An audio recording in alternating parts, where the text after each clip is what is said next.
Retrouvez les chocos de Radio Balance en partenariat avec theturf.fr, site de paris hippique sur internet et mobile.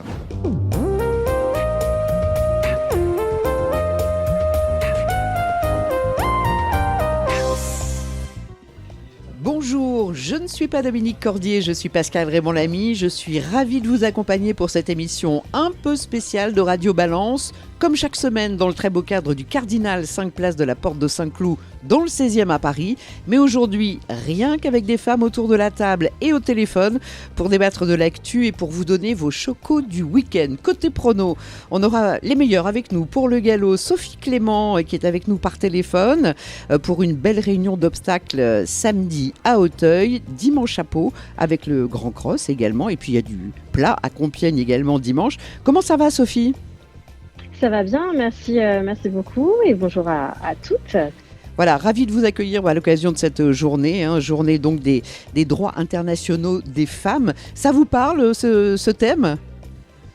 Ah oui, effectivement, c'est vraiment et toujours d'actualité, même si on est en 2024.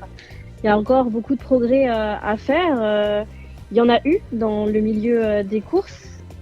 Mais il y a encore des choses à faire. Les femmes sont toujours bel et bien présentes, mais c'est vrai qu'il faut quand même être là, faut faire sa place, peut-être un petit peu plus que les hommes, jouer des coudes et pas que sur la piste. D'ailleurs, même dans notre métier aussi, c'est pas toujours évident. On en reparlera tout à l'heure. Merci d'être avec nous en tout cas pour cette nouvelle émission de Radio Balance. On va parler de trot avec Christine Hautgart, avec bien sûr une belle réunion, très belle réunion, dimanche, Cagnes-sur-Mer, le grand critérium de vitesse. Et avec un petit air de Norvège aussi pour vous. Oui, bonjour Pascal. Oui, ça va être une superbe journée et évidemment en tant que Scandinave, on regarde ça avec très grand intérêt. Tous les directeurs des hippodromes suédois seront sur place. On pense déjà à l'Elite Club fin mai. Évidemment. Alors du 100% féminin, je vous le disais, dans Radio Balance, autour de cette table également, donc à l'occasion de cette journée internationale des droits de la femme. C'est comme les restos du cœur, on aimerait bien que ça s'arrête un jour, mais en attendant, il y a encore du travail. L'actualité nous le montre tous les jours malheureusement. Même si dans les courses hippiques, la situation est particulière. Les femmes, ils sont installées depuis longtemps, sans être loin s'en faut majoritaires, mais au fil des années, elles ont gagné du terrain. Ça a commencé en 61 avec Janine Lefebvre qui gagnait à Cagnes-sur-Mer la première course officielle PMU-PMH qui était ouverte aux femmes, aux cavalières. Une course où débutait d'ailleurs celle qu'on a appelée la cavalière du siècle dernier, parce que celle de ce siècle, on l'a avec nous, Micheline Leurson. Après 2022, évidemment, Marie Vélon, 23 ans, qui entre dans l'histoire en devenant la première Française à remporter une course de groupe 1. Et puis, il y a quasiment moins de 15 jours, fin février, Marly Néon qui remporte l'International Jockey Challenge à Rayad. Ça, c'était tout à fait magique. Donc, un thème qui évidemment va, je l'espère, nous faire une belle émission. On va essayer de défricher, de reparler de ce terrain de la féminisation dans les courses. Et puis, pour en parler justement, elle a fait sa place depuis longtemps chez les amateurs, où elle a brillé dans les 3 disciplines, obstacles, plat et trot. Toujours driver, elle est aussi depuis l'an dernier permis d'entraîner. Elle est un témoin et une actrice de la féminisation des courses. Bonjour Barbara Guéné, je suis ravie de vous accueillir. Bonjour Pascal, bonjour à tous. Comment ça va Barbara ? Ça va extra, super. Vous, ça vous parle cette journée ? Alors on dit journée des femmes, mais journée des droits des femmes. C'est vrai que vous avez traversé quand même depuis des années l'histoire des courses et l'histoire de la féminisation des courses. En quoi c'est quelque chose qui vous touche ? J'ai vu évoluer un petit peu les femmes dans les courses et je trouve que ça a vraiment évolué dans le bon sens, notamment grâce à l'arrivée de la décharge pour les femmes. Ça a vraiment boosté un petit peu leur carrière. Et c'est vrai qu'aujourd'hui, peut-être il y a encore un peu de progrès à faire au niveau des modes de garde et tout ça, parce que c'est vrai qu'en fait, il y a beaucoup de jeunes femmes dans les écuries, mais passé 30-35 ans, on peut un peu plus les compter sur le bout des doigts. Donc c'est vrai que souvent, avec la maternité, elles arrêtent. Et c'est bien dommage. Il y a beaucoup de choses de faites. On parlera justement des modes de garde parce qu'on a la chance d'avoir avec nous également aujourd'hui Élise David qui est responsable de l'emploi à la FASEC. Job très important, interlocutrice privilégiée dans les centres de formation à FASEC. Bonjour Élise, comment allez-vous ?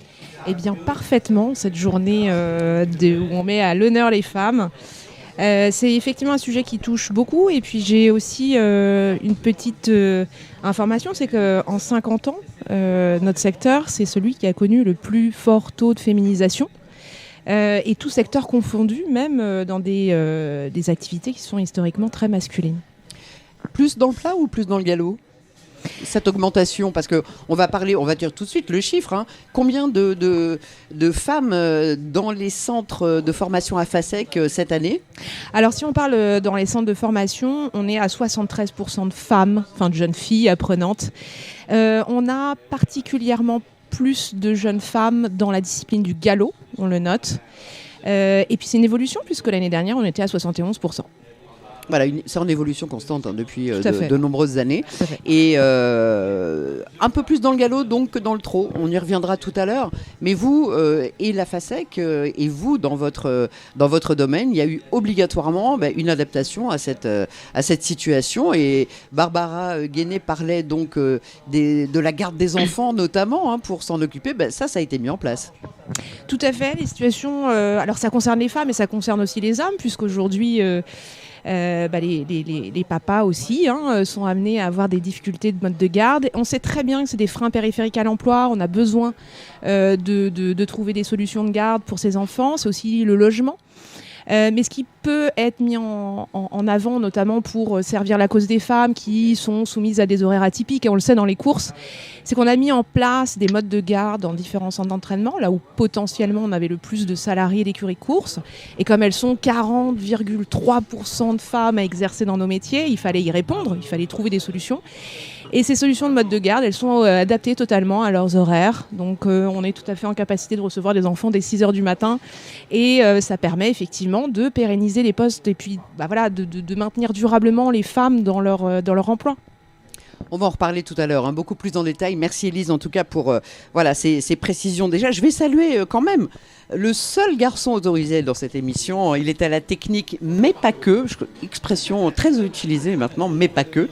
C'est Samy Boisa. Salut Samy. Salut Pascal. On compte sur vous pour amener votre point de vue masculin à la fois dans l'émission et puis dans les pronos aussi. N'hésitez pas surtout. En tout cas, tout va bien. Oui, tout va bien. Dominique ne connaît pas de réalisatrice peut-être pour aujourd'hui, donc c'est moi qui est là pour cette super émission. On est ravis de vous avoir avec nous en tout cas, et c'est sur vous qu'on tapera donc tout au long de l'émission bien évidemment, en cette journée des droits des femmes. Voilà, on va tout de suite, sans plus attendre, dire un petit mot de l'actu dans la semaine. Peut-être on va commencer juste... pas juste, mais de dire un mot sur le trot avec quand même le prix de sélection. C'était dimanche, week-end très humide sur l'hippodrome de Paris-Vincennes, mais en tout cas très belle course. Dites-nous-en un petit mot, Christine. C'était vraiment une super course. On s'est un peu inquiété dans le dernier tournant, mais Ida Oultière l'a fait. Et quelle manière. Un cheval plus qu'impressionnant. Il est vraiment d'actualité puisque Thierry Duval d'Estaing a très envie de venir en Suède courir l'Elite Lopp et il a aussi une femme formidable qui s'occupe de lui. Elle est norvégienne, elle s'appelle Suzanne Homme. Très proche, effectivement, c'est son bébé. Ah oui, absolument. Elle passe tout son temps avec lui. Je pense que c'est quelqu'un dont on entendra beaucoup parler à l'avenir. Elle va certainement accompagner Ida Oultière tout au long de sa carrière, mais ça sera certainement une formidable entraîneur par la suite. Et donc c'est formidable pour Solvala aussi. Ah oui, c'est Anders Malmroth, le directeur de Solvala, ne pouvait pas rêver mieux. J'ai eu la chance de les aider à être en contact. Thierry Duval d'Estaing et l'hippodrome de Solvala, et quand je l'ai appelé pour lui dire que je pense que ça va le faire, il hurlait. J'imagine très très bien. Barbara, ça vous a inspiré? C'est vrai que c'était une très très belle course et Idaho c'était magique. C'est vrai que ce cheval-là, il sort vraiment de l'ordinaire et quand on aime les courses, on aime les cracks et c'est vraiment un régal pour tout le monde en fait. Exactement. Puis voilà, il y a eu cette course qui était quand même très très particulière. Sa victoire, il y a le clan du Val d'Estaing aussi. Enfin, c'est vrai que ça mettait un sel, un piment quand même particulier. Absolument. Et il y a vraiment tout. Le cheval va être de plus en plus impressionnant. La saison de monte a commencé. Physiquement, il était encore presque plus beau que les courses précédentes. Et Clément du Val d'Estaing a vraiment maintenant un sang-froid incroyable. Ouais. Je pense que c'est le seul qui n'était pas inquiet dans le dernier tournant. Voilà, Et il avait raison. Ah oui, il a raison. Ce qui était, moi sur le coup, je me suis dit, Solvala, ça va aller tout seul quand il est aussi calme et aussi cool. Voilà, rappelez-nous les dates de Solvala. C'est le tout dernier week-end de mai. Voilà, donc on a encore un petit peu de temps. On va en reparler bien évidemment et on en reparlera dans Radio Balance. Élise. Je me permets une petite parenthèse, mais pour l'histoire, Idée Haute du Tillard est quand même élevée par une femme, Madame Chaugnon. C'est vrai. Ça mérite d'être souligné en ce jour. Voilà, c'est une belle intervention, bravo, on est complètement dans le thème. On reste dans l'actu quand même, on reste dans le trot, alors ça c'était pas plus tard qu'hier. Benjamin Rochard qui fait quand même un truc de dingue, c'était son anniversaire, 28 ans, c'est ça Barbara ? Oui, c'est ça, 28 ans. Et donc hier 7 courses, 3 camps, 4 à Laval. Donc c'est vrai que c'est quand même assez extraordinaire. Sur 2 hippodromes, Sur voilà. 2 hippodromes, Mathieu Abrivard l'a fait cet été à Royan. Mais c'est vrai que quand on y pense, c'est complètement fou d'arriver à faire ça. C'est vraiment un réel exploit. C'était bien préparé, peut-être il se disait tiens c'est mon cadeau d'anniversaire. Non mais en tout cas blague à part c'est juste exceptionnel et c'est vrai qu'il fait une très très une très belle saison. Oui, c'est vrai que c'est vraiment il fait partie de la jeune génération vraiment en devenir. C'est beau, vraiment chapeau à lui. Un petit mot quand même de galop. C'est vrai qu'on était plus dans une actu de trop. On l'est encore. On va évidemment de plus en plus rentrer dans le programme du galop. Et c'est vrai qu'on avait la réouverture de l'hippodrome de Saint-Cloud. Et on avait de belles épreuves hier déjà sur cet hippodrome avec la rentrée, des rentrées très très attendues. On a vu avec le prix Altipan, Maraba Yassanafi qui s'est imposé dans la 6e course du programme. C'était une épreuve attendue et puis de beaux champions qui ont fait leur retour. Samy, ça vous a inspiré Saint-Cloud hier ? Oui, mais ça fait du bien de retrouver on va dire du gazon déjà, parce qu'on a un peu trop de PSF pendant l'hiver, un peu trop de C'est vrai, sable. beaucoup trop. Et oui, des très bons chevaux avec Maraba Yassanafi qui est un vainqueur de groupe 1 et qui a très bien gagné hier, Top Gear qui a très bien couru. Et on a vu aussi des bons jeunes, des inédits de 3 ans et aussi des inédites avec Jérôme Régnier par exemple. Donc voilà, ça lance on va dire la saison de galop. C'est vrai que dans les belles courses, Fun with Flags qui s'impose dans le prix Rose de Mai. Altipan, on l'a dit, Maraba Yassanafi qui sont les vainqueurs de cette épreuve. On a vu une belle course également d'un concurrent qui n'était pas forcément le plus en vue, Sabroso, qui gagne de bout en bout dans le potager du Dauphin.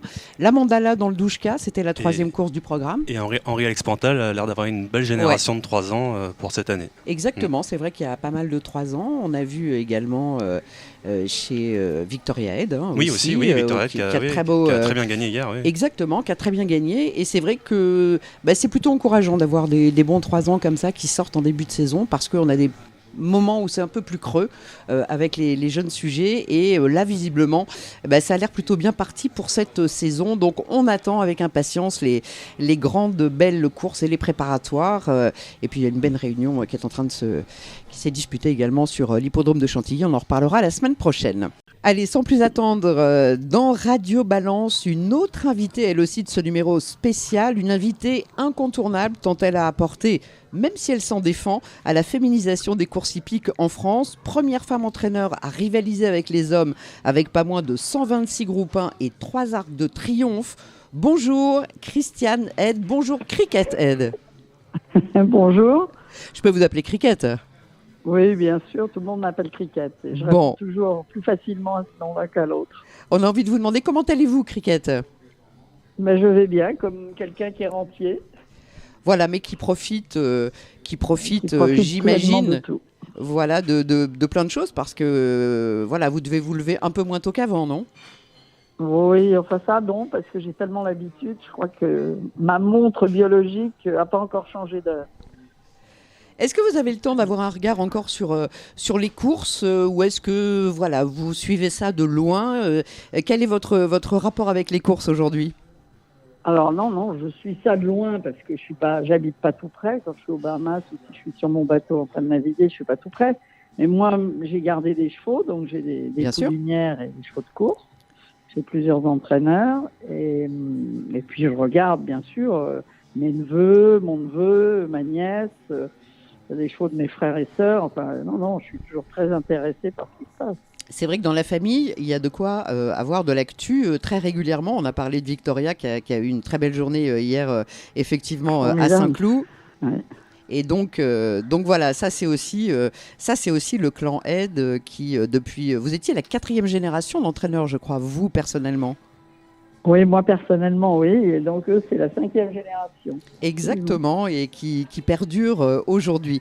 Sinon, vous avez gardé d'autres obligations, je dirais, des engagements un petit peu dans la filière, ou est-ce que, par contre, vous n'avez plus d'engagement dans différents domaines des courses? Des engagements dans différents domaines. J'ai monté avec des amis une association qui s'appelle le CIF. Alors le CIF, on essaye de faire connaître notre métier à des gens assez haut placés, donc aux sénateurs et voilà, des gens qui viennent jamais aux courses et que j'invite de temps en temps. À destination des politiques, donc un peu. Pour leur expliquer ce qui se passe et comment ça se passe, comme ils votent nos lois, je suis intéressée. Bien évidemment, ce sont des gens qu'il faut intéresser pour faire Absolument. avancer les choses. On a aujourd'hui, Cricket, 60 ans de recul depuis le début de la féminisation des courses. Je parlais tout à l'heure et en préambule de 1961 avec cette première course PMH-PMU sur l'hippodrome de Cagnes-sur-Mer, là où avait débuté Micheline Lorson, qui fait partie de l'histoire des courses comme vous. À votre avis, quels ont été les grands tournants de la féminisation des courses? Quelles décisions clés, à votre avis, sont intervenues et qui ont vraiment modifié la face des choses? C'est l'installation de Myriam Bollac et de moi-même. Donc ça, c'était dans les années 77-18, puisqu'on a demandé notre licence à peu près en même temps. Elle l'a peut-être demandé, je crois, un peu plus tôt que moi, il y a quelques mois de différence. Et c'est nous qui avons, toutes les deux, fait basculer, si vous voulez, le côté masculin chez le féminin. Alors, avec aucune arrière-pensée quand même. Mais voilà, on a ouvert une brèche, ça c'est certain. Et puis, moi j'ai eu beaucoup de chance parce que je faisais partie d'une famille importante dans les courses. Et j'ai commencé avec beaucoup de chevaux. Et puis bon, j'ai eu la chance d'avoir des très bons chevaux, donc ce qui aide énormément. Ce qui vous a mené, c'était la passion des courses, vous, avec la tradition. Il y avait quand même ce désir d'amener des femmes dans le milieu, ou est-ce que finalement c'est la passion et vous vous êtes dit, je suis une femme, ok, mais j'y vais quand même s'il y a eu des réticences quand vous avez pris votre licence? Oui, c'est-à-dire oui, il y avait des réticences parce que les commissaires, ils n'avaient pas l'habitude d'octroyer des licences aux femmes, donc logiquement, il y avait des réticences. Et puis moi, j'avais une connotation, je travaillais beaucoup avec mon père, puisque c'est lui qui m'a tout appris quand Bien même. sûr. Et donc, il me voyait beaucoup avec lui. Et papa avait beaucoup de chevaux à l'époque. Donc, ils ont pensé que j'allais être un prête-nom. Et voilà, c'est tout. Il fallait faire son trou. Et moi, j'avais l'intention de devenir entraîneur. Depuis que je suis toute petite, j'ai toujours dit à mon père que je deviendrais un jour entraîneur. Et lui me disait, mais non, tu sais, les femmes, elles se marient avec des entraîneurs. Bon, moi, ça, à 6 ans, vous voyez le mariage que ça peut influencer. Donc, c'était pas du tout mon idée, mais c'était pas non plus mon idée, si vous voulez, de faire un branle-bas de combat et que les femmes deviennent l'égale de l'homme. Quand j'ai demandé ma licence, c'était pas du tout dans ce sens-là. Maintenant, je pense que les femmes ont beaucoup à faire. On n'a pas de raison de ne pas pouvoir entraîner, parce que l'entraînement, c'est pas du tout, on n'a pas besoin de force.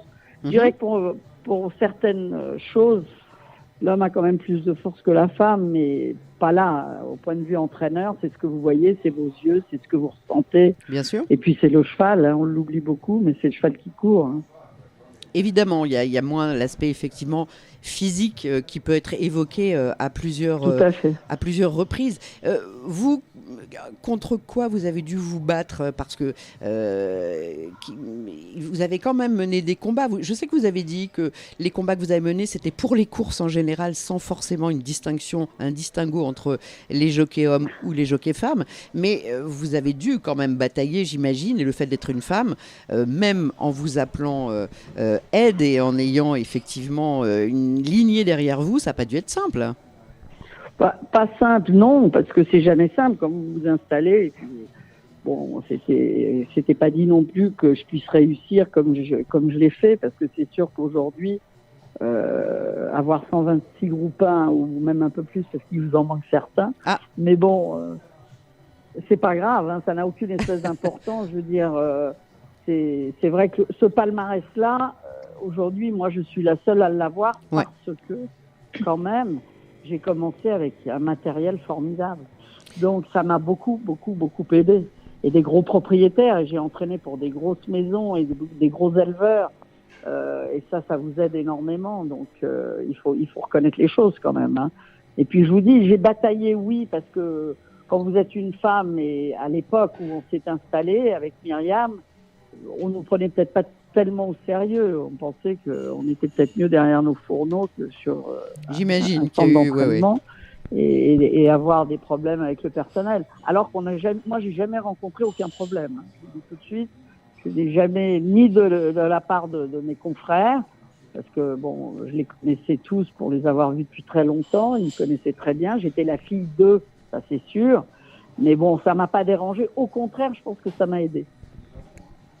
Donc plutôt un avantage, effectivement. Oui.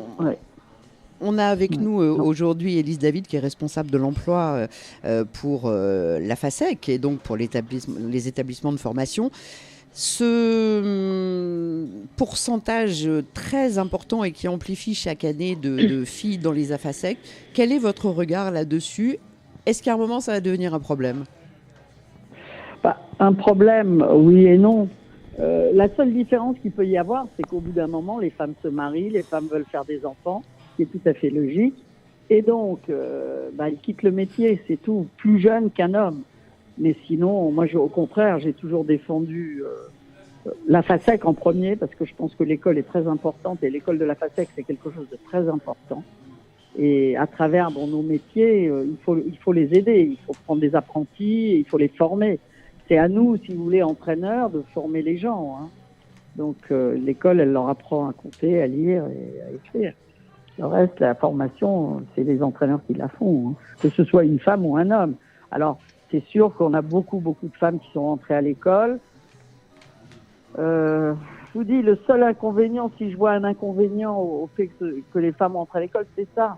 C'est qu'elles restent moins longtemps dans la profession parce que elles se marient, parce qu'elles font des enfants et qu'il y a des moments de leur vie où elles font autre chose, tu vois. Mais elles peuvent être l'égale des hommes, d'ailleurs elles le montrent. Hein. Bien évidemment. Les apprentis, même si on leur a donné un peu une décharge qui à mon avis, je devrais peut-être pas le dire parce qu'elles vont pas aimer ça, mais vis-à-vis des garçons, c'est pas tout à fait normal que les filles aient autant de décharge quand elles sont apprenties. C'est un avantage pour l'entraîneur. Hein. Pour nous, on peut profiter au contraire et on en profite. Et c'est pour ça qu'on les fait monter aussi, parce que peut-être que si elles n'avaient pas eu cette décharge, les entraîneurs auraient été réticents pour les faire monter. Là, ils ont pris l'avantage de la décharge. Mais les filles montent très très bien. Hein. Il y a pléthore de filles qui montent extrêmement bien. Alors nous, on a commencé comme amateurs. Moi, j'ai monté en cavalière comme amateur dans les années 67, 8. J'ai dû monter 2 ans parce que j'étais lourde et je pouvais pas faire le poids, donc ça s'est arrêté très vite. Micheline Leurson a été précurseur des femmes, si vous voulez, dans notre métier. Hein. Oui, et puis fantastique. Et elle était extraordinaire. Moi, j'ai longtemps travaillé avec elle quand elle était cavalière et aujourd'hui, c'est une de mes meilleures amies. On a des chevaux en commun. Je veux dire, c'est quelqu'un de très important dans le monde des courses. 12 cravages d'or, je crois. Hein. Enfin, Micheline, ça a été... C'était beaucoup plus que moi, d'ailleurs. Mais oui, non, c'est vrai que voilà, avec Myriam... Micheline et vous, c'est un triumvirat qui a quand même apporté énormément aux courses. J'ai un bon Oui, point. mais il y en a beaucoup d'autres. Hein. On les cite pas parce que on les cite pas. Mais il y en a beaucoup d'autres qui ont aidé à que la brèche s'ouvre et puis la brèche s'est écartée et tout le monde s'est englouti. C'est vrai qu'aujourd'hui, sur 3 hommes qui demandent il y a une femme tous les 3 entraîneurs qui s'installent masculins. Donc, moi, je suis ravie d'avoir permis et fait quelque chose de bien vis-à-vis de mes consoeurs, parce que mais c'est la vie qui l'a voulu aussi. Hein. Voilà, vous avez ouvert une brèche et ça ne devait pas être si simple. Alors, j'ai un bon point à vous donner, Cricket, parce que vous avez 6 chevaux qui sont déclarés actuellement sous vos couleurs. Parfaite parité, puisque il y a 2 entraîneurs femmes, Adélaïde Butka et Anastasia Vattel, 2 hommes, Mickaël Delzangle et Patrice Cotier. Mais alors, en revanche, carton rouge, j'ai pas vu de filles sur vos chevaux. Vous n'avez pas vu de filles sur mes chevaux? Non. Elles ont monté déjà. Mais dans ces derniers temps, j'ai pas vu. J'ai gagné à Chantilly avec un cheval qui s'appelle Roc Blanc, que j'ai en association avec Micheline, voilà. monté par Sophie Chouette. Mais c'était sous les couleurs de Micheline? Alors oui, sous les couleurs de Micheline. Ah ben voilà, celle-là, je l'ai ratée. Avec elle, hein. Donc, non, mais on est à 50-50. C'était une petite plaisanterie. Mes entraîneurs aujourd'hui, que ce soit féminin ou masculin, ont le choix des cavaliers et des cavalières. Moi, je n'interfère pas, je n'entraîne plus, donc je les laisse faire. Vous leur laissez le libre choix. C'est un métier qui est très difficile et donc ils mettent ce qu'ils veulent, mais je fais monter les femmes aussi, hein, j'ai pas de problème de ce côté-là. Non, mais c'était une petite plaisanterie pour vous titiller un petit peu. Mais ça me fait plaisir. Quand j'ai gagné avec Roc Blanc, avec Micheline, mais sous les couleurs de Micheline, on est d'accord. J'étais ravie que ce soit Sophie qui monte Sophie le cheval. Chouette qui avait gagné. Même si voilà, tout le monde était peut-être pas tout à fait d'accord dans notre choix, mais on a choisi que c'était elle qui la monte. Elle avait gagné avec lui et on était à la recherche d'un jockey. Alors on n'avait pas besoin d'aller chercher très loin. Et elle a très bien monté puisqu'elle a gagné la course. Donc il n'y a rien à dire. Absolument. Bah écoutez, on salue Myriam Bollac et puis on salue également Micheline Lorson, qui aura sa course d'ailleurs à Compiègne dimanche bien soir. Sûr. Oui, le prix Micheline Lorson. Elle le mérite. Elle le mérite absolument. Elle a vraiment, à une époque où c'était encore plus difficile. Nous, on avait déjà toutes ces cavalières qui montaient, elles ont ouvert un peu une brèche aussi, donc c'était déjà un petit peu plus facile. Effectivement, vous avez défrayé le chemin et on vous en remercie et on est toujours ravis de... On a fait notre métier. Voilà, oui, mais le faire bien, c'est une chose aussi. Et puis vous êtes avec nous, vous allez revenir en France très prochainement et vous serez... alors le 12 mai, pas de poule d'essai pour vous? Non, c'est chez les franciscaines, la poule d'essai. Voilà, vous serez aux franciscaines. On m'a demandé depuis très longtemps de faire ça et...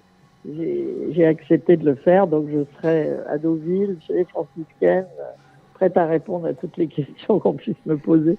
Voilà, ça se passera le 12 mai prochain, donc aux franciscaines, dans ce magnifique écrin des franciscaines à Deauville. C'est une conférence, rencontre avec vous, Christianette, donc ça se passera à 16h et il suffit de s'inscrire sur le site pour pouvoir y participer et je pense qu'il y aura du monde pour... vous rencontrer. Merci beaucoup Christiane Ed, Cricket Ed, d'avoir été avec nous dans Radio Balance et voilà, d'avoir apporté encore une fois votre écho, votre pierre à cette journée donc des droits des femmes. À très bientôt. Qui est très importante. Merci et merci de m'y avoir invité. Voilà, on va poursuivre, nous, ce débat ici et cette émission de Radio Balance, donc émission spéciale dans cette journée donc des droits internationaux des femmes et sur la féminisation des courses. J'ai le plaisir donc d'accueillir Élise David, je vous le disais tout à l'heure, directrice de l'emploi à la FASEC. Alors, Élise, vous êtes une interlocutrice privilégiée entre les centres de formation à FASEC et les employeurs. Juste pour donner 2 chiffres, en 2014, il y avait 689 jockeys professionnels, 114 femmes. En 2019, on avait 193 femmes sur 568 jockeys. Et cette année, 34,8% de femmes dans les courses et près de 80% dans les AFASEC. C'est un chiffre quand même qui est en augmentation exponentielle d'année en année. Vous êtes arrivé il y a 2 ans. Vous avez pris en route en fait ce phénomène. Mais j'imagine que pour ceux qui étaient là depuis des années, c'est quand même un sacré changement. Ah oui, je suis arrivée à la FASEC... Excusez-moi. On reprend. Je suis arrivée à la FASEC il y a effectivement un petit peu moins de 2 ans. En revanche, j'ai vu évoluer le monde des courses depuis une quinzaine d'années, une vingtaine d'années même, puisque j'ai évolué toujours en faveur de l'emploi dans un autre univers.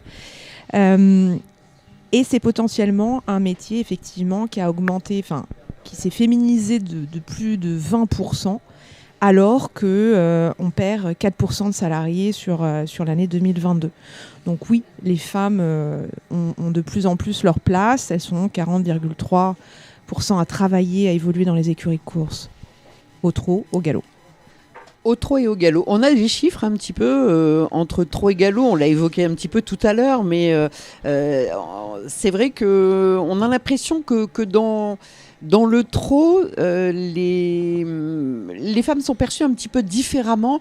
Barbara, on va voir un petit peu les chiffres pour le trot, mais vous, comment vous le percevez? Vous qui connaissez bien tous les domaines, et on reviendra avec vous bien évidemment tout à l'heure, est-ce que vous avez l'impression que c'est plus féminin le trot que le plat, par exemple? Moi, j'ai l'impression sincèrement que c'est pareil. Là, je travaille à la FASEC de Grosbois et on a énormément de jeunes filles en classe. Les garçons se sentent bien seuls. Voilà, ils sont peut-être 2, 3 par classe pour les plus jeunes. Un tout petit peu plus les plus âgés, les bac 3. Mais là, par exemple, les petites, les bac 1, ils sont 3 garçons sur une classe de 22. C'est fou. Donc oui. Du coup, c'est une situation qui est complètement retournée.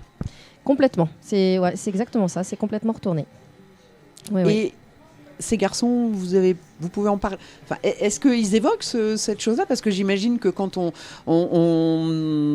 prévoit, on s'imagine une carrière, une vocation dans le monde des courses quand on est un garçon, on voit quand même un milieu un petit peu masculin et finalement ils se retrouvent dans des classes où on a l'impression d'être en psychologie, quoi, à la fac. Pour l'instant, c'est des petits coqs dans un poulailler. Eux, ils sont contents à leur âge. Mais après, c'est sûr, comme disait Cricket, après, passé 30 ans, il y a quand même moins de jeunes filles. Et c'est vrai qu'il y a quand même encore des garçons dans les écuries, et heureusement. Mais là, pour l'instant, à l'école, oui, il y a essentiellement que des jeunes filles. Élise, quand vous avez dans vos contacts directs avec les employeurs, les entreprises, comment ça se passe d'abord votre travail? On vous appelle pour vous dire j'ai besoin d'un cavalier d'entraînement, j'ai besoin d'un jockey. Comment ça se passe au quotidien pour vous? Ben oui, ça fait partie des missions, de rapprocher l'offre à la demande d'emploi. Évidemment, on est dans un contexte où c'est quand même assez délicat. Aujourd'hui, quand on dépose une offre dans les courses, quelle qu'elle soit, sur n'importe quelle plateforme, c'est 7 postulants qui sont sur 10, qui sont des femmes. Elles sont 60% d'entre elles à être recrutées, ce qui prouve quand même que elles ont leur place. Et c'est des offres, c'est 4 femmes sur 10 qui occupent un emploi dans les courses. 4 sur 10 qui ont un emploi dans les courses, qui sont effectivement... Il y a une demande particulière de la part des employeurs? Est-ce qu'on vous dit, moi, je veux une fille ou je préfère un garçon? Est-ce que ça intervient dans la discussion que vous avez avec eux? Alors, il se peut sur certains métiers, effectivement, qu'on ait on aborde un peu le genre, notamment sur les métiers un peu parallèles d'agents d'écurie. Alors oui, je préciserai après, mais on parle aussi d'une nouvelle dénomination de métier. Je profiterai de vous en parler. Mais des métiers plutôt au sol où, effectivement, on va nous demander on va nous demander plutôt des hommes parce que c'est des métiers un peu physiques où il y a des particularités. Après, les femmes, elles choisissent leur voie d'abord à 88% d'entre elles parce que c'est par choix de métier de cœur, parce que d'abord une véritable amour pour les chevaux. Une vocation. C'est ça. Leur motivation principale, c'est quand même le travail en extérieur, le travail manuel. Oui, c'est pas juste mettre des petits... on a quand même cette image un peu d'Épinal où, dans les centres équestres, par exemple, où c'est vrai que peuvent naître des vocations, on a beaucoup plus de filles et on sait que les garçons, au fur et à mesure, vont parfois vers d'autres sports, mais parfois arrêtent. Mais bon, c'est toujours avec le poney et un petit... parce qu'on lui fait ses tresses, etc. Là, on n'est pas dans ça. Non, pas du tout. Là, je vous parle du marché du travail, Bien effectivement. On a tendance à rentrer un peu dans les clichés où on se dit effectivement les jeunes hommes arrivent dans le métier parce qu'il y a la compétition, il y a tous ces enjeux-là, l'adrénaline, le sport qui vraiment les motivent. Les femmes n'ont pas oublié d'être compétitrices, on le voit bien aujourd'hui. Je pense qu'elles arrivent juste un petit peu plus tard sur ce marché-là. En tout cas sur la compétition pure. Donc on va arriver, à mon avis, moi je suis assez optimiste pour me dire qu'un jour on arrivera à égal et qu'on aura autant de femmes que d'hommes qui prendront part dans nos réunions de course. Dans les réunions de course, et puis Christine, comment ça se passe en Norvège ? Est-ce que c'est un phénomène que l'on rencontre on sait qu'aux États-Unis, il y a beaucoup d'employés, de femmes qui sont dans le milieu des courses. C'est une autre échelle. Dans les pays nordiques et en Norvège particulièrement, comment ça se passe ? On a, comme en France, dans les écoles des courses en Norvège et en Suède, depuis plusieurs années déjà, beaucoup plus de femmes. On en voit beaucoup dans les pelotons, autant drivés que montés. Également au galop et également beaucoup de femmes entraîneurs. Elles ont commencé un tout petit peu plus tard qu'en France à driver en course par exemple. Pourtant on aurait pu penser le contraire, mais oui. Cocorico alors finalement. Oui, nous c'est 61, vous c'est quoi, 70 ? Oui, c'est Liv Hasley qui a montré la voie. C'est une femme assez exceptionnelle qui a maintenant 82 ans. Elle a encore 2 chevaux à l'entraînement.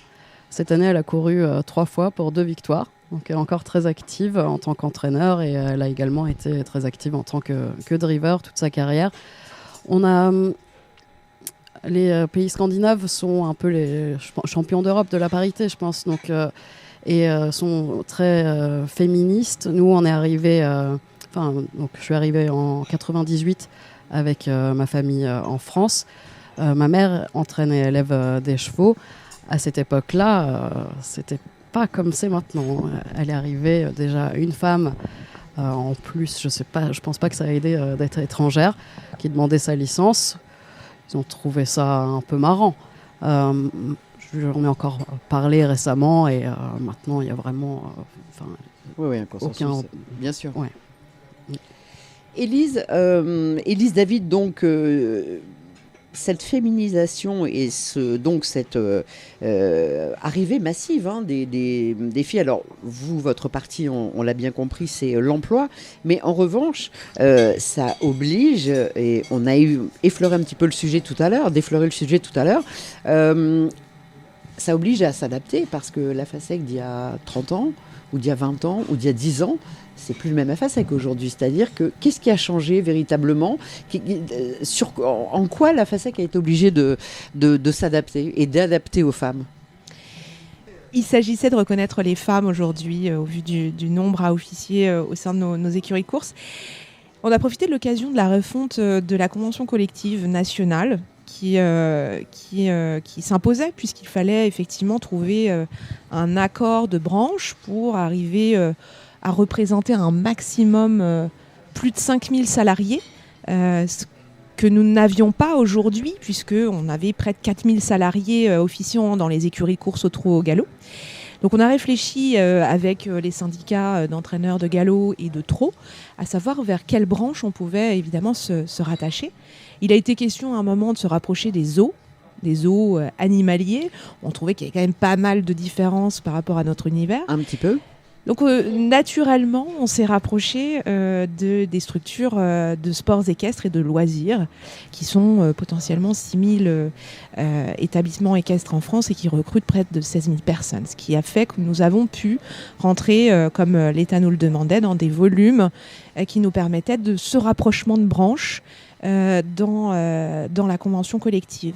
Elle sera effective en juin. Et cette convention collective, elle nous permet aujourd'hui de proposer une grille salariale qui sera commune à celle du trot et du galop. C'est assez historique. Aujourd'hui, il y aura les mêmes conditions salariales pour un salarié du trot et du galop. Vous êtes en train de dire qu'actuellement, ce n'est pas le cas ? Actuellement, ça n'est pas le cas. Il y a Alors, une quelle est la grille- différence Aujourd'hui, il y a une grille distincte pour les salariés d'écuries de course au trot et ceux du galop. On a 2 conventions collectives bien distinctes. Et l'enjeu, c'est de pouvoir les mutualiser pour tout simplement avoir aussi plus de lisibilité, d'être un peu plus attractif, puisqu'il y a aussi des évolutions qui sont évidemment positives pour les salariés et notamment pour les femmes. Puisqu'il était absolument obligatoire de reconnaître ces femmes qui sont au quotidien dans les écuries de course. Et aujourd'hui, en journée porte ouverte à la FACEC, quand on reçoit des mamans et des jeunes femmes, puisqu'elles sont 73% dans nos écoles, et qu'on parle de possibles évolutions dans nos métiers et qu'on leur aborde le fait qu'elles pourront peut-être devenir premiers garçons dans une écurie, ça ne parle pas. Ça ne parle pas. Il y avait une totale inadéquation avec ce que ça représente. En fait, nous qui connaissons bien ce terme-là, on l'imagine bien, ce que représente le métier de premier garçon et un titre, un statut de cadre avec tout ce que ça implique. En revanche, face à nos publics aujourd'hui, on est en total décalage. Et cette convention collective, c'était l'opportunité d'aller vers une dénomination de nos métiers qui était quand même très genrée. Il fallait nécessairement reconnaître les femmes en parlant aujourd'hui pas d'un garçon de voyage, mais d'un responsable de voyage. Voilà, donc ça fait les deux, garçon-fille. On va plus parler d'un premier garçon, mais on parlera d'un manager d'écurie. C'est un titre quand même assez chouette. Et puis on n'oublie pas aussi tous ces métiers parallèles, ceux des courses, et qui touchent beaucoup de femmes, tous les personnels administratifs qui œuvrent au sein des écuries de course. On ne les reconnaissait pas aujourd'hui au sens de la convention collective. Et il a été utile de leur ajouter 3 niveaux pour ces personnels-là. Personnel administratif jusqu'au responsable administratif, ce qui fait une certaine reconnaissance aussi de toutes celles qui œuvrent dans le quotidien administratif, dans l'ombre des écuries de course. Est-ce que vous avez trouvé un nom pour les femmes jockeys ? Pour le moment, on va rester les sur drivers, jockey. Je trouve que c'est assez... Ou les entraîneurs ? Parce qu'entraîneuse, on va éviter. On évite entraîneuse. Que jockey, je suis pas sûre, driver, Barbara, ça vous plaise. entraîneur. Et à personne d'ailleurs. Non, mais c'est vrai que c'est quand même, c'est pas un détail parce que il n'y a pas de nom pour femme jockey. On reste sur femme jockey ou femme entraîneur. Et c'est vrai qu'on n'a pas de nom. On n'a pas de mots. C'est vrai. On va pas se cacher quand même qu'il y a un gap entre ce que le manager d'écurie passe dans le langage courant, parce qu'on est très attaché à ce terme-là, en fait, quand on le connaît bien. Il y a quand même une tradition. Donc, je pense qu'il y a beaucoup de métiers qui sont passés par là pour changer un peu leur image. Notre problème d'attractivité dans les courses aujourd'hui, il est très lié à l'image. Donc on se doit de changer véritablement, et ça passe par des petites choses un peu rhétoriques comme ça, mais qui peuvent avoir des répercussions très fortes. Il y a, je fais l'allusion à la caissière qui est devenue hôtesse de caisse, à la femme de ménage qui est devenue technicienne de surface. Mais là, on avait des noms féminins déjà. C'était déjà des emplois qui étaient bien... Souffrez pas de genrisme comme les nôtres. Nous, on a double peine. Ouais. Exactement. Beaucoup d'avancées quand même, mine de rien. C'est vrai que ce flux, cette arrivée massive dans ces dernières années, donc des femmes dans les courses, ça fait avancer socialement, ça fait avancer aussi. Et vous parliez d'aménagement également, de garde pour les enfants, de garderie pour les enfants. Aussi pour les jockeys, bien évidemment, c'est pas uniquement lié aux femmes, mais voilà, tout ça, c'est quand même des avancées qui sont importantes. Évidemment, on va pas se cacher, il y a une différence entre les hommes et les femmes qui est absolument majeure, c'est que les femmes portent les enfants. Ça a quand même une grosse incidence sur leur parcours pro, notamment sur des métiers assez exigeants physiquement. Mais mentalement, on voit bien que ça a aussi une influence sur les femmes, puisqu'on s'aperçoit que dès lors qu'elles mettent un enfant au monde, elles ont aussi une forme de responsabilité un petit peu plus forte, une notion du danger aussi un peu plus prononcée. Du coup, elles sont beaucoup plus sur la retenue, elles peuvent être plus se sentir responsables vis-à-vis de leur enfant.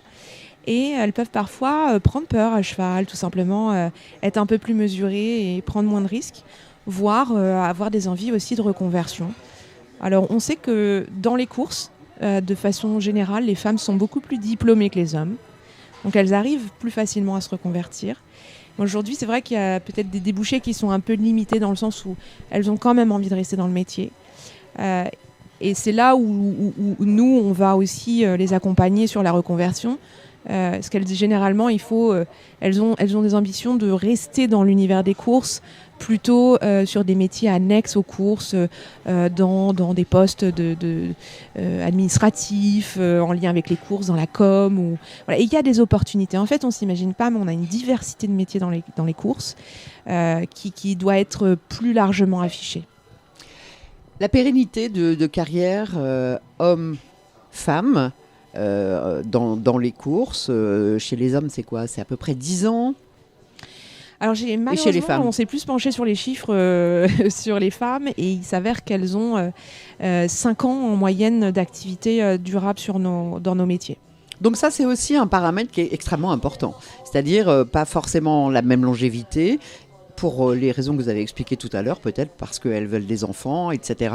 Mais on en parlera avec Barbara Gagné, bien évidemment, mais c'est un paramètre qui est quand même super important, de se dire j'embauche une cavalière d'entraînement dans mon écurie, je sais que potentiellement, elle va peut-être rester moins longtemps, même s'il y a un gros turnover, on le sait, elle va peut-être rester potentiellement moins longtemps qu'un garçon.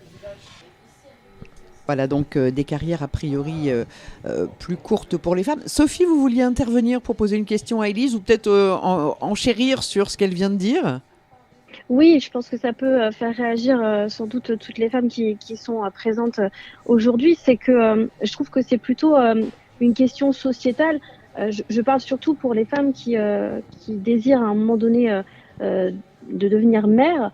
Je trouve que encore aujourd'hui, en 2024, c'est à elles que leur incombe la responsabilité de la vie de famille. Et donc, c'est elles qui vont devoir s'adapter et adapter leur vie professionnelle à cette nouvelle vie, au fait qu'elles soient devenues mères, que voilà, il y a un petit bébé auquel il faut s'adapter beaucoup au début, être présente pour cet enfant qui ensuite va aller à l'école, etc. Avec des horaires donc qui ne correspondent pas à la vie qu'on a quand on travaille avec les chevaux. Et surtout, en fait, si ces femmes-là vivent en plus avec des hommes qui travaillent dans le milieu des courses. Et quand on regarde en fait les femmes qui ont, alors je vais parler des grands noms aussi bien au galop qu'au trot, qui ont réussi en fait, dont on a le plus parlé, qui ont le plus grand palmarès en obstacle. On pense à Nathalie de Souter, qui n'a pas eu d'enfant. Voilà, ça a été peut-être son choix de vie ou pas, ou peut-être que en tout cas, sa carrière a eu cette ampleur-là parce qu'elle ne s'est jamais arrêtée la pauvre par les accidents, mais pas parce qu'elle a eu des enfants. Et Nathalie Henry, au trot, elle a fait une grande interruption de carrière au moment où elle a choisi en fait de devenir mère et d'élever ses enfants. Et à côté, elle avait son compagnon qui lui a continué en fait sa vie d'entraîneur et de driver. Donc je trouve que voilà, c'est sociétal aussi, hein. C'est pas que dans les courses, mais peut-être qu'un jour elle décide aussi d'arrêter ce métier passion parce que elles n'ont pas trop de choix. Elles font la priorité à leur vie de famille, ouais. Voilà, une pression sociétale, une charge mentale qui doit être pas mal aussi quand on est en train de conjuguer un petit peu tout. Mais c'est vrai que c'est important et ce sont des paramètres à la FASEC dont vous devez tenir compte effectivement et qui changent un petit peu la face des choses par rapport à des carrières de garçons. Alors Élise, pour conclure, quel est le plus gros enjeu finalement pour les prochaines années? Je reprends. Élise, pour conclure, quel est l'enjeu qui va être d'importance dans les prochaines années face à cette féminisation dans les métiers du cheval? À quoi il va falloir s'adapter à la FASEC notamment et dans votre métier par rapport à l'emploi? Eh bien, comme tous les secteurs pénuriques, on est effectivement en pleine transformation du marché du travail. C'est des moments où, finalement, dans des contextes un peu de crise comme ça, où on se pose des questions, on se dit comment on peut faire évoluer les choses. Aujourd'hui, je pense que globalement, nos entraîneurs et nos employeurs de main-d'œuvre dans les courses ont pris conscience qu'il allait falloir changer, qu'il allait falloir évoluer. Aujourd'hui, l'entraînement tôt le matin, effectivement, même si on est dépendant aussi les amplitudes horaires, Voilà, je pense qu'il y a des adaptations à prendre. Même si le calendrier des courses est dense, exigeant, il y a de l'organisation du travail à mettre en place, il y a comment gérer les conflits, s'adapter aux nouvelles générations, comment faire en sorte d'être un meilleur manager. Ça, c'est un enjeu. Ça, c'est un enjeu qui nous attend, notamment pour s'adapter aux femmes, sur lequel la PASEC s'est penchée, notamment en proposant cette année plus 10% de formation au management. C'est de véritablement donner des outils aux employeurs pour que justement notre secteur se transforme et puisse pérenniser durablement les postes. C'est aussi de pouvoir mettre en place on s'est associé avec le label Écurez qui est plutôt éco-environnemental et bien-être équin. Et on a développé un volet social. Et là, l'enjeu, c'est de pouvoir aller auditer dans les écuries courses, voir avec les employeurs là où il y a des écarts sur la cohésion d'équipe, sur l'ambiance, l'intégration, des choses très basiques sur les risques au travail. Et ça favorisera la rétention de notre personnel. Ça, ce sera un enjeu majeur qui permettra aussi aux femmes de s'épanouir et de rester plus longtemps dans cet univers qui est assez magique. Merci Élise.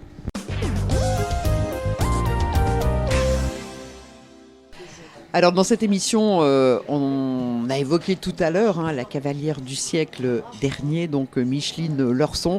On a la cavalière du siècle certainement parce que c'est Barbara Guéné qui est avec nous tout au long de ce Radio Balance.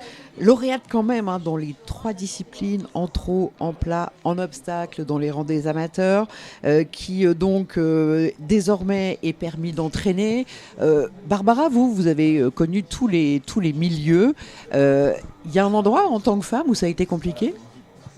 J'ai connu tous les milieux. J'ai commencé dans les chevaux de selle comme monitrice. Aussi comme monitrice, voilà. Tout à fait. J'ai fait un peu de complet et puis après je me suis orientée vers les courses. Et non, moi je trouve que c'est vraiment un métier de passion. Après, c'est vrai que c'est quand même un métier d'homme. Faut pas se voiler la face.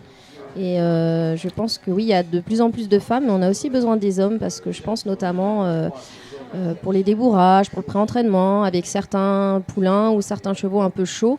Parfois, on a besoin un peu de fermeté. Ça ne veut pas dire être dur, mais un peu de fermeté. Fermeté ou force ? Ça va parfois un peu ensemble. Je veux dire, les femmes, on peut se faire un peu tourner autour, si on peut dire comme ça, par certains chevaux, justement, parce qu'on est un petit peu trop douce, un petit peu trop... même le parfum, les choses comme ça qui peuvent un peu exciter les chevaux. Donc je pense qu'on a des qualités, mais c'est vrai que le danger est que ça se féminise un petit peu trop. Et il faut quand même qu'on ait toujours des hommes de métier. Je pense que c'est vraiment important. Mais après, quand on est une femme, sincèrement, on trouve facilement sa place. Enfin, moi, j'ai pas eu de soucis là-dessus. Voilà, si on est passionné, c'est plus facile à perdurer dans le métier. Mais c'est vrai qu'on essaye vraiment de dire aux jeunes filles qui entrent, voilà, il faut être conscient qu'on va travailler dans des conditions difficiles, déjà par la météo. Parce que c'est vrai que c'est pas le même métier entre le mois d'octobre et le mois de mars qu'après au printemps et en été. Voilà, mais c'est la passion qui nous tient et les filles souvent sont des passionnées. Donc moi je suis pas trop inquiète de ce côté-là. Je suis plus inquiète sur le fait qu'il n'y ait plus beaucoup de garçons. Justement, c'est vrai que c'est un sujet qu'on a abordé tout à l'heure et qui reste prégnant parce que pour l'instant ça a une domination masculine dans les écuries toujours, mais quand on voit l'effectif de la FASEC, ça risque de changer. Donc en gros finalement il y a besoin à la fois des hommes et des femmes. Vous, qu'est-ce qui a généré, par exemple, vos changements d'activité ? J'ai lu que vous disiez, je suis venue dans ce métier, j'étais un garçon manqué, comme si voilà, c'était un ingrédient important pour faire carrière dans le milieu du cheval. Mais vous n'avez pas choisi la facilité parce que l'obstacle, c'était quand même pas non plus très simple. Non, c'est sûr, mais oui, j'ai certainement un tempérament un petit peu, de garçon manqué. Il faut du caractère. Ouais, il faut du caractère. La compétition, c'est quelque chose qui m'a toujours animée. Et puis ensuite, les disciplines, ça a été un peu en fonction de la vie, comment elle a évolué. On va dire un peu ma vie sentimentale a fait que j'ai changé de discipline comme ça au gré du temps. Mais voilà, c'est vraiment les chevaux, en fait, le moteur numéro 1. Et après, quelle que soit la discipline, voilà, quand on est passionné, sincèrement, tout est plus facile. Élise, tout à l'heure, donc, évoquait cette question justement, peut-être à un certain niveau, quand on est maman ou à certains moments de la vie où on ne sait pas pourquoi, une forme de peur qui peut s'installer, en tout cas une maturité qui fait que on est plus précautionneux, on prend moins de risques. Est-ce que ça vous est arrivé ? Non, pas du tout, parce qu'en fait, moi, je suis rentrée dans les courses, j'avais 22 ans. Et j'ai eu mon garçon, j'avais 25 ans et j'ai passé ma licence, j'avais 26 ans. Donc moi, j'ai tout fait à l'envers en fait. Donc non, je suis pas du tout le bon exemple. Mais c'est peut-être pas plus mal finalement parce que je veux dire, vous avez eu votre fils donc avant de faire carrière et voilà, vous aviez déjà un enfant, il n'y a pas eu ce manque que peuvent avoir certaines femmes qui font le choix peut-être de ne pas avoir d'enfant pour rester dans la carrière. Non, c'est sûr. Après, c'est vrai que c'est une vie un petit peu égoïste. Mon fils, il a été obligé, entre guillemets, de me suivre un petit peu partout sur les hippodromes. Mais bon, aujourd'hui, il fait le métier. J'en suis ravie. Et puis, c'est un métier d'égoïste. Voilà, c'est vrai que ça, faut le dire. Parce que c'est beaucoup de sacrifices au niveau de la famille. Moi, je sais que j'ai pas souvent vu ma sœur, mes parents, parce que je préférais aller monter le week-end au fin fond d'une province reculée. Mais je regrette rien. C'est un peu le principe de toutes les passions, ça. Ça, c'est un peu le problème de toutes les passions. Exactement. Voilà, il y a un moment, on est égoïste parce qu'on a envie c'est des choix de vie. Ce sont des choix de vie, voilà, qui peuvent être aussi des choix de vie professionnels. C'est un choix, nous prive aussi d'une certaine forme de liberté par rapport à d'autres choses. Exactement, mais encore une fois, je pense que vraiment, quand on est animé par la passion, sincèrement, c'est pas faire des sacrifices. Et moi, j'essaye à la FASEC, en tout cas, de leur donner le goût de l'effort aux jeunes. Et voilà, et vraiment qu'ils aient ce respect du cheval, cet amour du cheval, parce que je pense que c'est ça vraiment qui les fera tenir dans le métier. Le goût de l'effort, féminin, masculin, est-ce que c'est pareil ? Est-ce que c'est quelque chose que vous devez inculquer aux deux ? Ou est-ce que on peut être plus facilement, comment dirais-je, s'adapter à l'effort quand on est un garçon ? Mais les filles, comment ça se passe à ce niveau-là ? Je trouve que c'est des générations qui manquent un peu de fierté. Moi, souvent, je leur dis, ayez un peu de fierté. Quand je les fais monter puis qu'ils me disent qu'ils ont mal aux jambes, moi, ça m'ennuie qu'ils me le disent parce que personnellement, je ne leur ai jamais avoué. Voilà, donc j'essaye un petit peu qu'ils soient un petit peu plus durs au mal parce que la vie, c'est pas facile et qu'il faut s'accrocher. Mais filles, garçons, non, c'est pareil. Peut-être les garçons, un peu par fierté, ils vont moins le dire. Mais ça, c'est normal. Est-ce que vous considérez toujours que c'est un métier d'homme ? Oui, bien sûr. Bien sûr. Oui, je pense que c'est quand même un métier d'homme parce que c'est un métier qui est avant tout quand même très physique. Pour une fille, c'est dur l'hiver. Enfin, je pense que c'est plus dur que pour un homme. On a froid tout le temps. Enfin, voilà, ça c'est physiologique. Une femme a plus froid qu'un homme. Et ça, moi, je sais que c'est ce qui me fait souffrir, c'est l'hiver. Sincèrement, pour moi, c'est dur. En Norvège, on dit il n'y a pas de mauvais temps, il n'y a que des mauvais vêtements. Ouais, c'est pas faux. On est peut-être mieux équipés en Norvège. Il faudra que tu me donnes les vêtements parce que moi, je perds mes doigts de pied régulièrement. Dans quel domaine, dans le galop ou dans le trot, est-ce que vous avez senti la poussée de la féminisation ? Je veux dire, c'est vrai que vous êtes une vraie référence parce que vous connaissez vraiment tous les domaines, mais dans quel domaine vous avez senti qu'il y avait vraiment un truc qui se passait ? Je pense au galop avec l'arrivée de la décharge pour les femmes, ça a vraiment été un vrai booster dans leur carrière. Il y en a qui sont contre parce qu'elles disent qu'elles ne sont pas armes égales. Moi, je ne suis pas d'accord. Je trouve que ça leur a vraiment donné un coup de pouce et ça choque personne qu'une femelle ait 2 kilos de moins qu'un mâle en course. Je ne vois pas pourquoi une femme ne pourrait pas avoir 2 kilos. On est moins forte, c'est comme ça, mais on est peut-être forte sur d'autres choses. Mais physiquement, oui, parfois, il y a quand même je veux dire, pour pousser un cheval à la lutte, il faut quand même un petit peu de force. Donc tout le monde ne s'appelle pas Nathalie de Souterre. Nathalie, c'est une exception. Mais moi, je trouve vraiment que c'est un avantage. Et c'est vrai que, par exemple, on voit bien au trot les jeunes filles, dès qu'elles perdent la décharge, elles ne montent plus parce que comme elles sont légères, elles ont beaucoup de poids mort à porter. Et puis elles passent aux oubliettes. Alors à part pour aller monter l'été sur l'herbe parce que c'est du poids libre. Sinon, malheureusement, on les oublie. Et c'est bien dommage parce qu'il y en a beaucoup qui sont talentueuses et qui mériteraient de monter à Paris contre les pros. Donc il y a quand même un souci, et c'est vrai que cette discrimination positive, c'est un vrai débat. Hein. Est-ce qu'on conserve les remises de poids? Est-ce qu'on les enlève? Est-ce qu'il faut, comment dirais-je, encourager les filles à devenir jockeys, ou est-ce qu'au contraire, tant pis, s'il n'y a pas véritablement une égalité entre les garçons et les filles, mais c'est un avantage pour elles? C'est super complexe en fait ce débat. Vous seriez pour le maintien de la remise de poids? Ah oui, bien sûr. Oui, moi je suis pour le maintien. Oui, tout à fait. Parce que voilà, je pense que effectivement, physiquement, déjà on est plus légère. Donc, je vois en obstacle, moi mon gros souci c'était de mettre du plomb. J'avais des brouettes de plomb, et il y a des entraîneurs, ils veulent pas faire monter parce que vous avez trop de plomb et ils aiment pas le poids mort. Donc oui, moi je pense que d'avoir 1,5 kg ou 2, c'est pas discriminatoire du tout. Non, non. Encore une fois, entre les femelles et les mâles, ça choque personne, donc voilà. Et alors dans le trot, vous êtes permis d'entraîner depuis peu, ça fait quoi, quelques mois? Depuis, oui, pas encore une année. Mais Allez, oui, pas encore une année, j'allais dire, voilà, je disais quelques mois. Donc ça, c'est encore une nouvelle carrière, hein, finalement. Mais pourquoi on n'a pas plus de professionnels dans le trot en tant que driver? Driveuse, on va pas dire driveuse quand même. En tant qu'entraîneur ou Non, en tant que driver. En tant que driver, disons qu'en amateur, il y a beaucoup de femmes, athlées, parce qu'en fait, en amateur, on a très peu de courses montées, on n'en a qu'une quinzaine. Donc on est essentiellement un petit peloton féminin, mais c'est vrai qu'athlée, il y a énormément de courses athlées, et donc il y a beaucoup de mixité dans les pelotons d'amateurs. Et c'est vrai que je ne saurais pas trop expliquer pourquoi athlée, il n'y a pas plus de femmes que ça. Sincèrement, je ne saurais pas l'expliquer. Parce que c'est une vraie réalité. Hein. Oui, c'est une vraie réalité. Mais en revanche, ce n'est pas le cas dans les amateurs. Vous regarderez, les pelotons, il y a quand même beaucoup de femmes. C'est vrai, beaucoup de mixité, oui, tout à fait. Beaucoup de mixité. Comment on peut expliquer ça? Parce que c'est des super cavalières.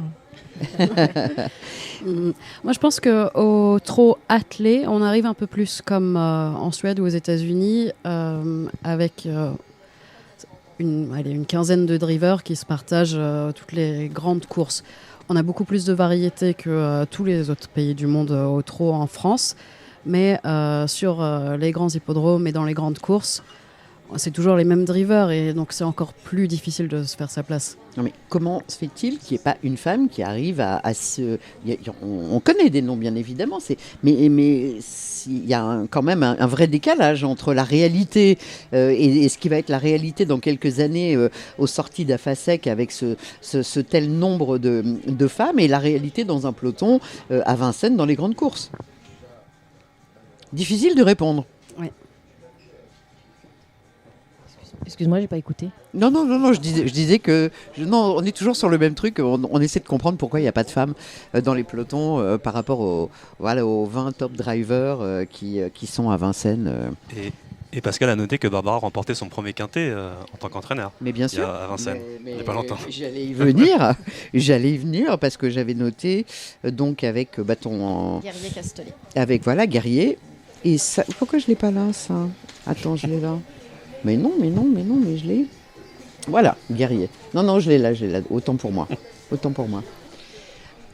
Alors, donc c'est vrai que c'est difficile d'expliquer pourquoi on n'a pas plus de femmes dans les pelotons. En revanche, Barbara, donc permis d'entraîner, ça va quand même plutôt bien, parce qu'il y a un certain Guerrier Castellet. Alors, il n'y a pas encore beaucoup de monde que vous faites. Mais lui, il aime travailler, et ça se passe très bien avec lui, puisque vous avez remporté un premier quintet récemment.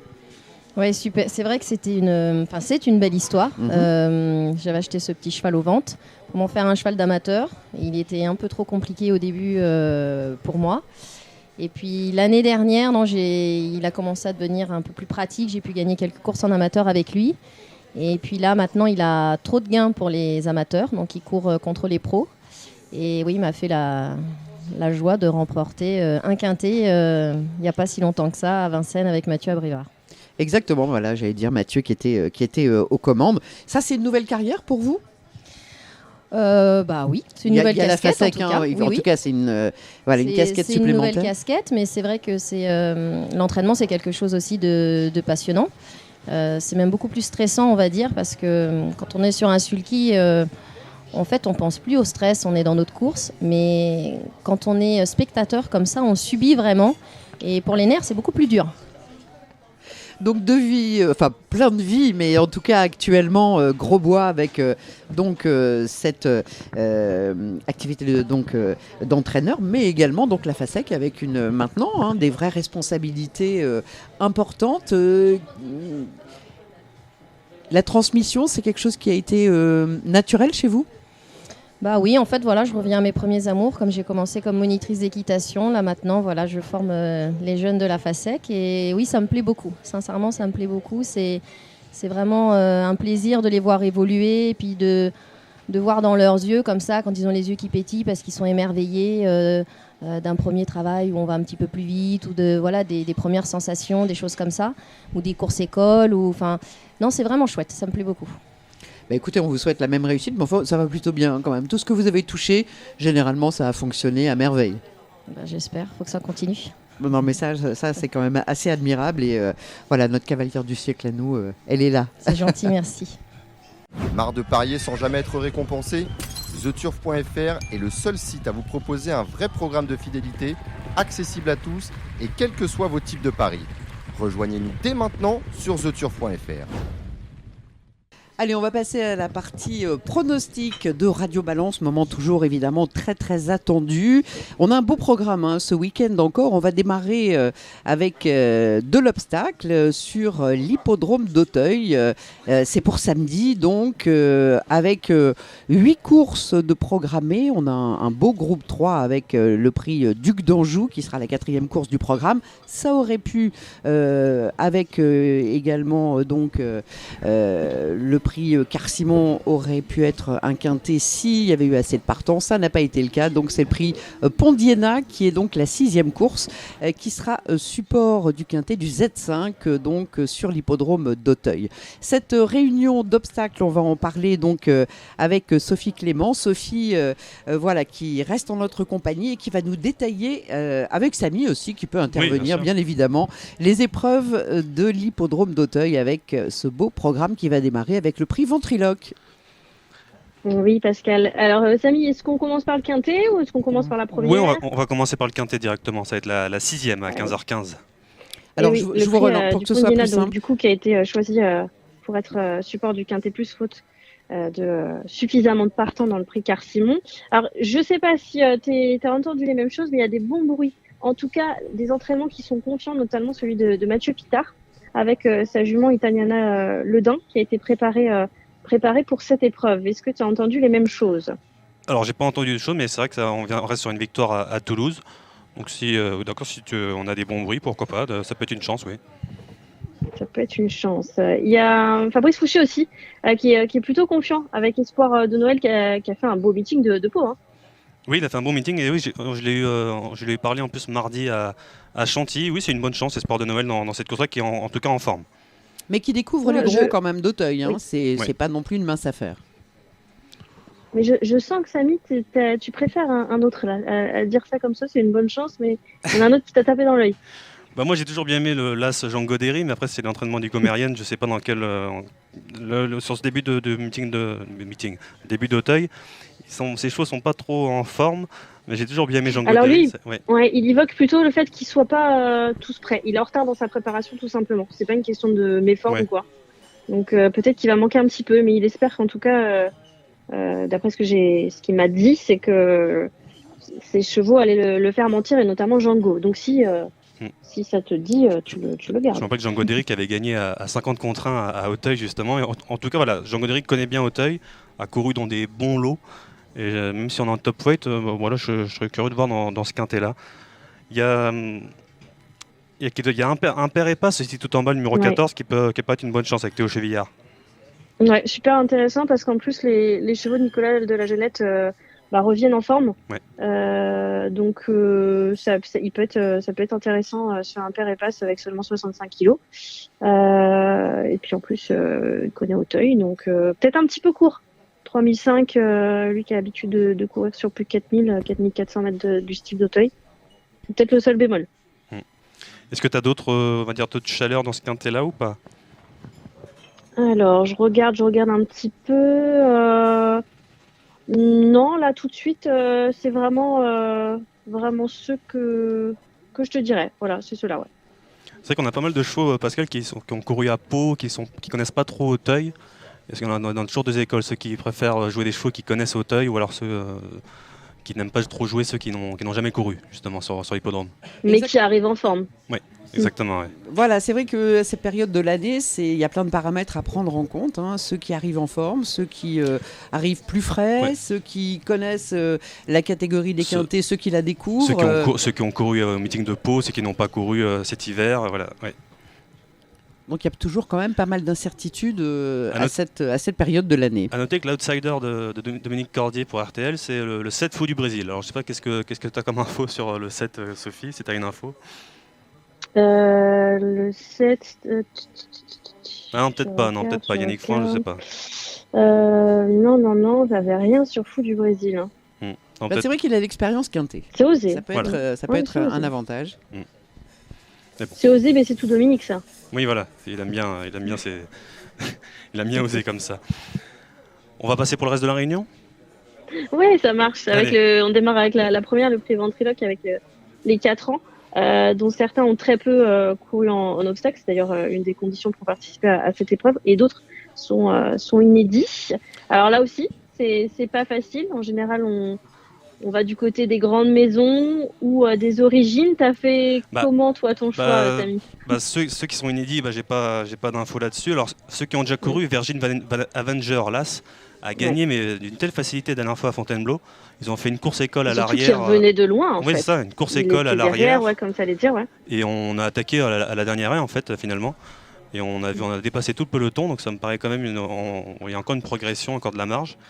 Et t'as vu sa façon de s'allonger pour finir, il vient juste mettre son nez, il était quand même assez impressionnant. Oui, c'est ça, ouais. Donc c'était assez impressionnant. Il y a le 2 King Conti qui fait une rentrée, alors c'est l'entraînement Hugo-Mérienne, mais il a été 3e d'un bon lot à Auteuil. En tout cas, il connaît l'hippodrome d'Auteuil. Il me semble c'est le frère utérin d'Harry Conti. Oui, c'est ça. Chez Jérôme Delaunay, oui. Et il me semble que la ligne en plus a répété, oui c'est ça, Kip Dami qui a gagné sur le premier jour à Auteuil cette année. Donc c'est une bonne ligne. Après pour le reste, faut voir. À noter qu'il y a David Maxwell qui est là. David Maxwell, c'est un propriétaire et il monte ses propres chevaux. C'est un Anglais.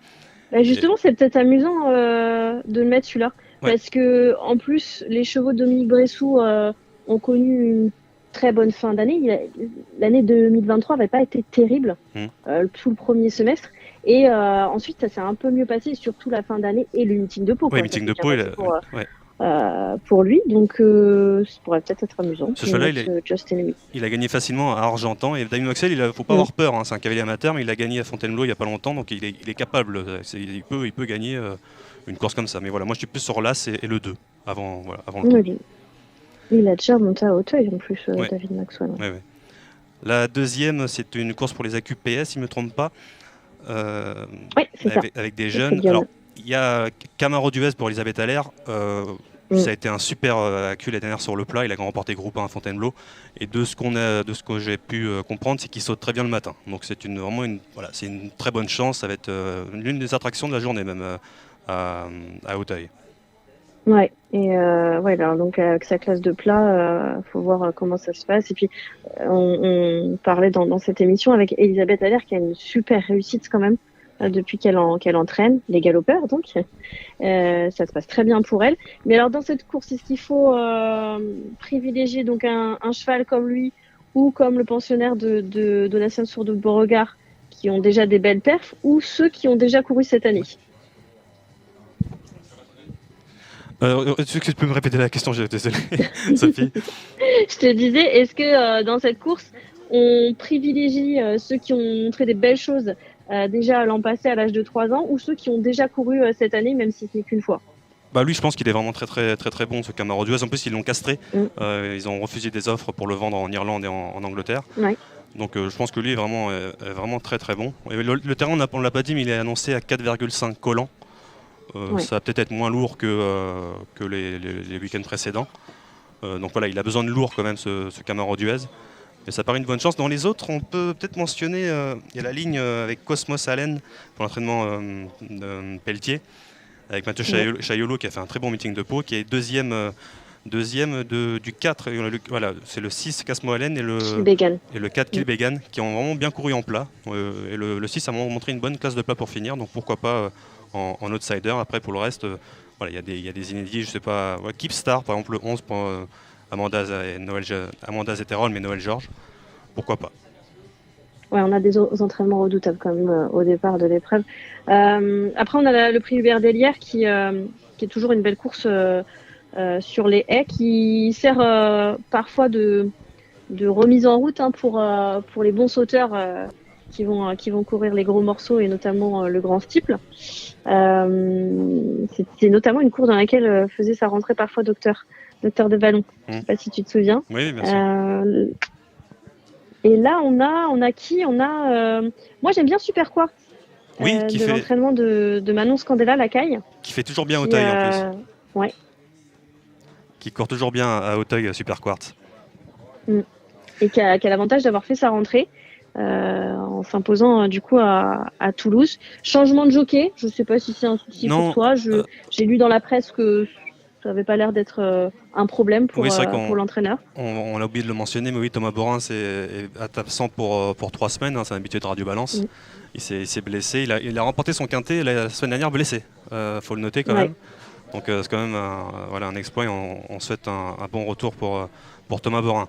Non, Super Quartz, oui, c'est une bonne chance numéro 2, ça fait très bien Auteuil, comme tu as dit, ça fait une bonne rentrée. J'aime bien le 6 Zaracan, qui a montré son niveau à Pau, l'entraînement Étienne Tandinier. En plus avec 65 kg, ça peut être une bonne chance. Et Fortune Mélodie, alors c'est une rentrée, mais sa deuxième place pour finir l'année dernière à Auteuil était vraiment très très bonne. On revenait de loin dans un groupe 3 et voilà, c'est peut-être une bonne chance. Je tournerais bien les 3. Parce que j'ai toujours aimé le 5 Éloi de la Barrière, mais c'est plus pour le steeple normalement.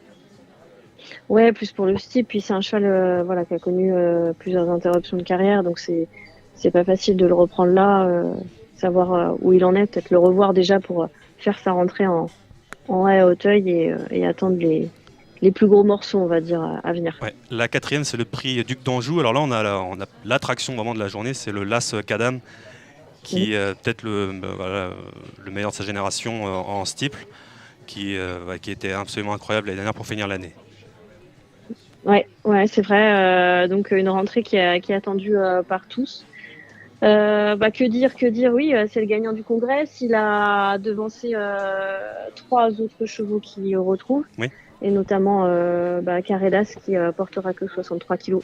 Parce que notamment c'est une femelle. Même si c'est le top weight, bon.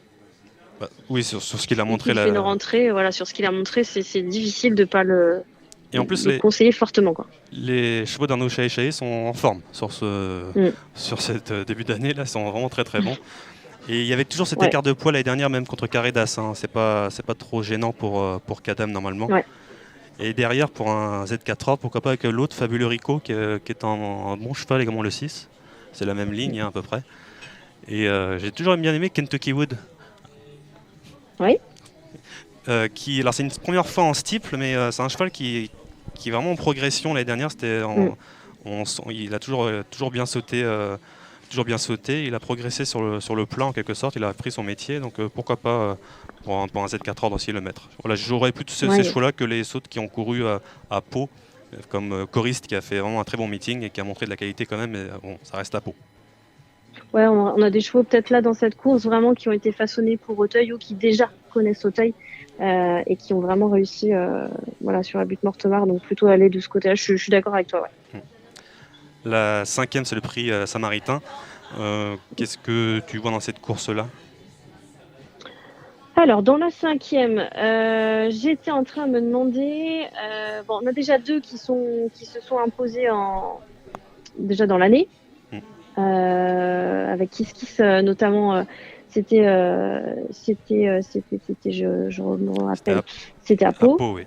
Qui a seulement 2 courses à son compteur et c'était sa première course d'ailleurs en obstacle ce jour-là sur l'hippodrome de Pau. L'autre, c'est l'autre pensionnaire de Quinton. C'est Clam Clauder. C'était à Pau également et c'était aussi ses premiers pas en obstacle. Donc voilà, il y a ces 2-là qui, pourquoi pas, faire prendre les deux de l'écurie Quinton.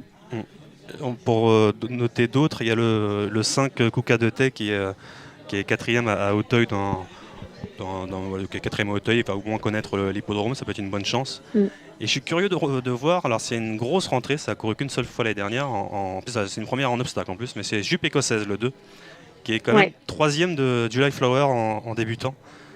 Donc voilà, c'est quand même assez intéressant, je suis curieux de voir associé à James Reveley. Ouais, puis c'est ce que je te disais, il y a l'écurie de Nicolas de la Jeunette semble vraiment avoir pris un bon coup de boost, je vais y arriver. Donc pourquoi pas, ça pourrait être marrant ça. Allez, la 6e c'était le Quintet, on en a parlé. La 7e c'est le prix de la Source. Dans cette course-là, qu'est-ce que j'ai noté ? Ah oui, encore un entraînement d'Étienne Dandinier, pourquoi pas, avec le 6 Joyeuse d'Haleine qui reste sur une deuxième place.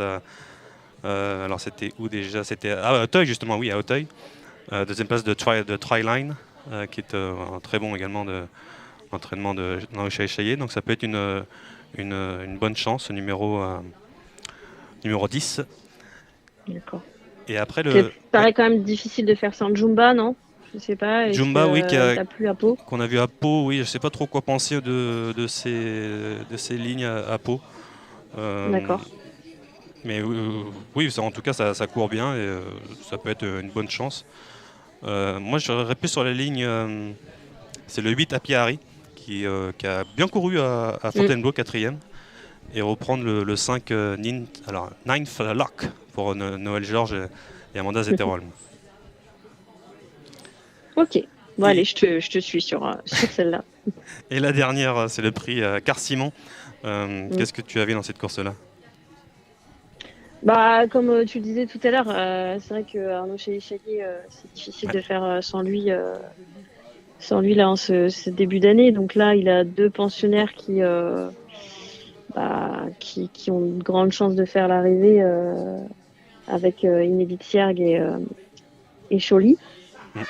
On va peut-être quand même essayer de trouver autre chose parce que je pense que tout le monde peut les trouver, ces deux-là.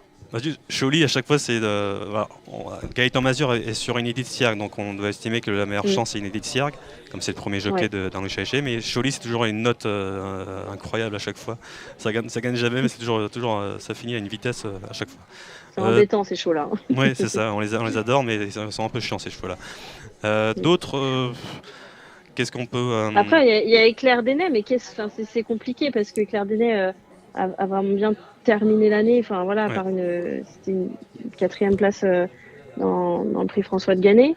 Et à 60, mais il y a le poids, quoi. 74 kilos. 74, c'est un peu, c'est beaucoup. Surtout si le terrain est. Combien tu as dit tout à l'heure, 4,5 4,5, oui, collant. Ouais, faut les porter jusqu'au bout. Difficile, hein. Ouais. Par Rimpoché, connaît très bien Auteuil, mais on vient de finir limite arrêté là en ce début d'année à Auteuil. C'était quand déjà ? C'était le 24 février. Mais on met ça peut-être reprendre. C'est le numéro 8 Rimpoché parce que ça adore, ça fait toujours bien Auteuil, donc pourquoi pas reprendre ce numéro 8 aussi. Ouais, puis si on va dans le sens de son entraîneur, Gomerian, qui disait qu'il était un petit peu en retard dans sa préparation, normalement, les chevaux ne peuvent que monter en condition, donc oui. Et puis là, 65,5, le poids est quand même beaucoup plus intéressant avec Nicolas Goffny qui connaît bien les chevaux de la maison. Allez, après Auteuil, il faudra être là de bonne heure. Donc, on le rappelle, 11h53. Merci Barbara Guédé pour les précisions. Demain, on court également à Marseille-Vivo avec une journée assez complète également. Alors, elle va démarrer beaucoup plus tard à 17h. Et 8 courses, ça finira aux alentours de 21h. Ouais. Très vite fait, dans la première, j'ai noté le 6 Belson qui a fait un super meeting de Cannes-sur-Mer, l'entraînement de Jérôme Régnier, qui peut répéter ça. On a le 5 Cadillac qui est toujours régulier, ou régulière, peut-être, j'ai un petit doute, mais qui a un mauvais numéro, mais peut-être le faire. Et Claretina, je pense que le numéro 7, c'est pour Marseille-Vivo, peut bien lui convenir. Dans la deuxième, à noter le 8 Moudir, qui est passé chez l'entraînement de Sylvain Ruiz. Que je raconte de Nicolas Perret, monté par Sylvain Ruiz. Ça peut être une bonne chance à reprendre. On a bien fini la dernière fois à Cannes-sur-Mer. Et derrière, pourquoi pas le 6 Dragon Love, l'As Jucifer et le 11 Golden Beach. Dans la troisième, il y a l'As de Quevedo qui a fait une rentrée sur 1600 mètres et c'était clairement trop court. À reprendre sur 2000 mètres, c'est plutôt pas mal. Et le 3, Miss Profile, sur le meeting de Cagnes, je garderai, je mettrai peut-être une petite pièce là-dessus. La quatrième, moi j'ai noté le 4, Gregios, qui est retour sur PSF, ça va être une très bonne chance. Dans la cinquième, je reprendrai le 6, Ubi, qui vient de bien gagner à Cannes-sur-Mer. Ensuite, dans la 6, j'ai noté 5, 3, 2. Alors ça, j'ai oublié, je ne me rappelle plus c'était quoi déjà. J'ai noté 5, 3, 2. Si je me remets sur Marseille Vivo pour la 6e. Ah oui, c'est le 5 Damas Blade qui a été supplémenté, qui peut être une bonne chance dans cette course avec Marie Vélon. Ensuite, le 2 là-haut, c'est le 3 Baylez Éclair. Et ensuite, on finit avec 2 Médènes. Il y a 2 Médènes pour finir la réunion. J'ai noté Miradero qui est le 2 et le 7 Rose of the City, qui pour moi sont les premières chances avant coup. Ça paraît même trop simple. Et dans la dernière, il y a Jimonzor le 4 qui est en 36 de valeur, qui est largement au-dessus de ce lot-là. Mais c'est un cheval qui sera meilleur sur 2004 et qui est vraiment un bon cheval à retenir pour le reste de l'année, Jimonzor le 4. Mais là, même si c'est pas trop un hippodrome pour lui, j'ai l'impression, mais ça peut être pour moi, c'est une très très bonne chance. Voilà pour Marseille Vivo, Pascal. Magnifique, merci.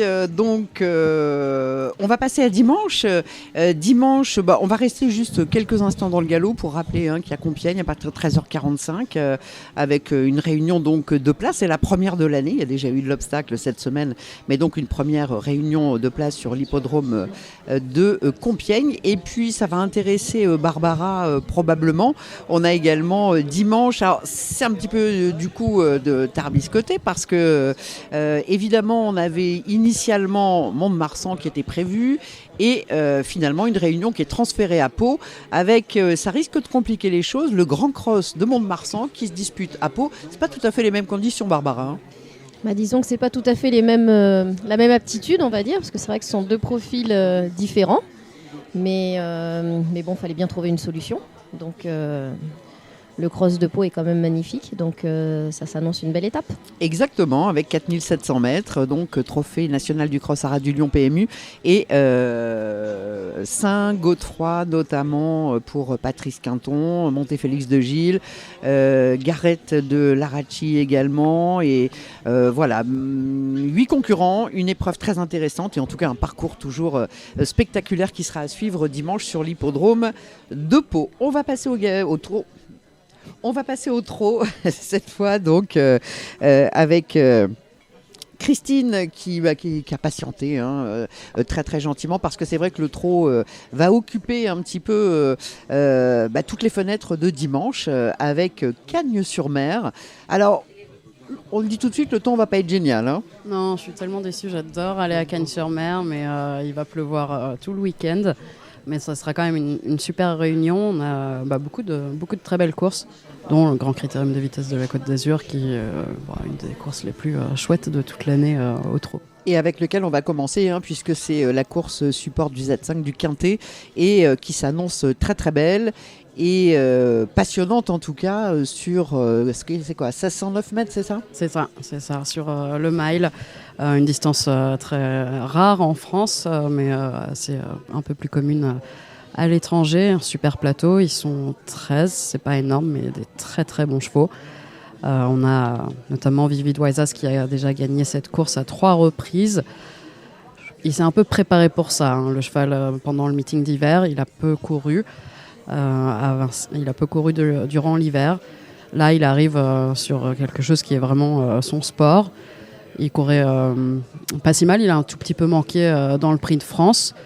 On a confiance en Alessandro Gocciadoro pour que le cheval soit au top pour cette fois-ci. Devra battre Go and Boy. Il y a du monde quand même. Il y a quand même du monde dans cette épreuve et c'est vrai que c'est pas simple à déchiffrer avant le coup parce que il y a quand même pas mal de chevaux dont pour lesquels c'est un objectif quand même. Ah oui, elle est vraiment difficile. On a des super juments, Emeraude de B et une Marosa. Je sais que le directeur de l'hippodrome d'Auby à Göteborg va les regarder de très très près. Il espère les faire venir courir le Paralympia Travette le 4 mai prochain à Göteborg. C'est un groupe 1 sur 2100 mètres et vu la supériorité des trotteurs français, ce meeting Je pense que ça va très bien se passer pour les chevaux français dans les groupes 1 en Suède tout l'été. On a Capital Mile, qui est également un très bon cheval, qui vient de gagner très facilement un groupe 3 à Milan. Quand on regarde sur Infonet ou sur le trot, c'est pas marqué dans ses performances, mais il vient de gagner très facilement pour Gennaro Casio, qui est donc son nouvel entraîneur. Ça fait partie des chevaux intéressants. Vernissage Griffe, peut-être un peu moins. Je vous parlerai tout à l'heure d'un cheval qu'il a battu, qui court récemment, qui court une des autres courses, qui aura une très bonne chance. Si on regarde un petit peu le degré de positivité des entraîneurs, c'est vrai que ça se joue entre Emeraude de Bay et donc Benjamin Goetz, ça se joue avec Romain Derieux et Gohan Boy, donc le numéro 4, Mathieu Abrivard qui sera aux commandes de Vivi Loisas, et puis Jean-Michel Bazir qui a confié à Nicolas Hookerberry. C'est vrai que c'est quand même les chevaux qui... a priori, ont été quand même préparés pour qui c'est une course visée. Oui, exactement. Ça change un peu de cadre et de sport aussi. Ça va être un super spectacle. Voilà, 1609 mètres, enfin le mile, 1600 mètres, on va dire, pour donc ce grand critérium de vitesse. Donc, on regarde bien la vitesse des concurrents, c'est important, la référence sur ce parcours, en tout cas, si c'est possible, ou sinon, la référence vitesse des concurrents, évidemment, qui sera un fait important. Allez, on poursuit avec ce programme de Cagnes-sur-Mer. Alors, la première course, prix Casino Partouche, prix d'Albanga, c'est une C pour 6 à 11 ans. On a 9 partants dans cette épreuve. La course 2, qui est une course intéressante, avec du monde au départ, 2700 mètres. Les 6 à 10 ans et j'imagine que plusieurs étrangers qui peuvent se mettre en évidence. Oui, il y a un de mes deux gagnants du jour dans cette course, c'est le numéro 4, Cointreau, qui a quelques courses de cela a battu Vernissage Griffe. Il a couru récemment, il est très régulier, il a fait des bonnes courses en Italie dans des très bons lots. Il n'y a vraiment rien à jeter, tout à garder, toutes ses performances sont bonnes. Il trouve un lot nettement à sa portée ici et son driver est très confiant. En l'occurrence, Gabi Gelormini. Qui n'est pas mauvais. Non. Voilà, avec donc pas beaucoup d'expérience quand même, mais pour Cointreau, puisqu'une place de 3e simplement, mais bon. Et puis... Oui, en France, en Italie, il a couru des super lots. Il est vraiment très régulier et je pense dernièrement, il a couru des lots bien plus forts que celui-ci. Bien sûr, et puis on le voit dans ses gains, il a quand même une belle... déjà pas mal d'argent dans son escarcelle. Allez, on poursuit dans cette épreuve avec d'autres concurrents ou est-ce qu'on passe à une autre course ? On va passer à une autre course. Je vais vous proposer mon deuxième gagnant du jour. Ça sera dans la 8e, le numéro 14, Hooper des Chasses. Je pense que ça ne sera pas une très grosse cote pour l'entraînement de Henk Grift qui a fait un super meeting cannois. Il a été présent tout l'hiver là-bas. Il a gagné beaucoup de courses. Le cheval reste sur d'excellentes performances également. Et là aussi, Gabriele Gelormini est confiant. Il pense que c'est sa meilleure chance du jour. D'accord. Donc venant du principal intéressé, en l'occurrence celui qui va essayer de le mener à la victoire, c'est vrai qu'il y a une victoire et puis une place de 3e pour Hooper des Chasses. Et donc c'est le numéro 14, le 814 en l'occurrence, dans ce prix André Villiers. Puis on conclura cette réunion sur l'hippodrome de Cagnes-sur-Mer avec le prix de Florence. Alors 9 partants. Et puis donc Eric Raffin qui est avec Justéo, ça peut être une candidature intéressante, le numéro 9. Ouais, Charlie Moutier a une super réussite, surtout quand il met le emoji vert. Récemment, on a vu pendant le meeting d'hiver, je crois qu'il gagnait 50% de ses courses comme ça. Le cheval est en grande forme, il adore Cagnes-sur-Mer. Ça devrait très bien se passer pour lui. Et Eric Raffin aux commandes, donc c'est pas mal. Puis quand on regarde un petit peu les records absolus dans la spécialité, justement, outre l'émoji vert sur cette candidature de Justéo, c'est pas mal et ça risque de faire une course de conclusion de journée assez intéressante. On a eu des chocos de Sébastien Mortagne également. Alors c'est pour toujours évidemment du trot, mais c'est au Croisé-la-Roche, c'est samedi. Donc il a eu des bruits intéressants de 2 entraîneurs, de Luc Relins et puis de Jean-François Sonnet. Oui, Grand Prix Charles Desrousseaux. C'est une belle course. Il nous parlait d'Emancourt d'Azif, le 10 et De Goteria. de Goteria, voilà, des très bons chevaux. Qui est le numéro 7, dont Goteria. les entourages sont très confiants. Il nous a envoyé ça. Il était bien préparé, lui, pour cette émission. Donc merci à Sébastien pour ces infos qu'il nous a envoyées. Et puis voilà, 2 entraîneurs qui sont chauds effectivement pour cette épreuve. Donc ça peut faire peut-être un jumelé intéressant sur l'hippodrome donc du Croisé-la-Roche. Et ça c'est samedi pour la réunion du Croisé. Il y a beaucoup de trop, mais au Croisé c'est aussi une belle journée samedi prochain. Ouais, dans cette course j'aime bien aussi moi le numéro 12, Sahara J-Burn. Il a fait des super courses à Vincennes. Ça a changé un peu, l'engagement est chouette, c'est le plus riche du premier peloton. Dominique Lochneux a mis le emoji vert. Les dernières courses sont bonnes, et puis c'est un cheval qui m'a fait sourire pas mal de fois cet hiver. Jorma Kontio est venu à Vincennes quelques fois, il a gagné le derby finlandais avec ce cheval il y a quelques années. C'est pas le driver le plus expressif d'Europe, on va dire, mais quand il a vu ce petit cheval, il était rayonnant et le cheval est plutôt en forme. Il reste sur des bonnes sorties à Vincennes. Ça devrait être intéressant. Très féminin en somme, il sourit en voyant un petit cheval, c'est pas mal. Oui, très bons souvenirs avec ce cheval. Exactement. Écoutez, c'est bon, on a fait le tour un petit peu des pronostics. Barbara, vous avez un prono, vous avez regardé un petit peu les partants? Elle a un partant au Croisé-la-Roche. Vous avez parlé du Croisé quand même. Donc évidemment, vous avez regardé la course. Qu'est-ce que ça donne votre partant au Croisé? Moi, je drive pour Frédéric Sonnet. Et c'est un très grand cheval qui n'est pas toujours très simple dans ses allures, mais c'est la première fois qu'il court en amateur, donc il redescend un peu de catégorie.